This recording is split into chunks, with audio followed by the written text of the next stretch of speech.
Après tant de désillusions, y a-t-il des choses positives à retenir des pourparlers entre Russes et Ukrainiens à Istanbul? Les délégations se sont finalement rencontrées aujourd'hui. Elles ont acté la prochaine libération de 2000 prisonniers. Mais les raisons de douter d'une quelconque avancée sont aussi, vous allez le voir, nombreuses. À commencer par le profil du médiateur envoyé par le Kremlin, Florence de Juvigny. À la même table, les Ukrainiens ont trahi face aux Russes en costume civil. Une démonstration de force menée par Roustem Umerov, chef de guerre ukrainien.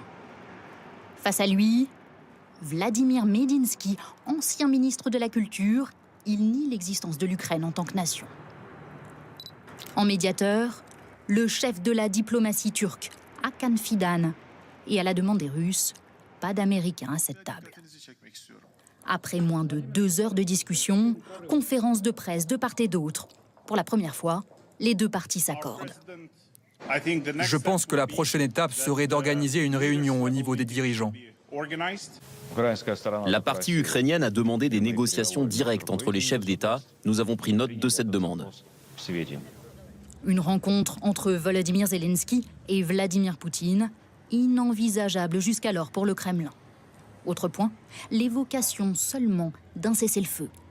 Et un échange de prisonniers à venir aussi, 1000 de chaque camp, une pratique habituelle il y a 10 jours encore, 205 de chaque nationalité. Faut-il y voir un signe positif vers un accord de paix?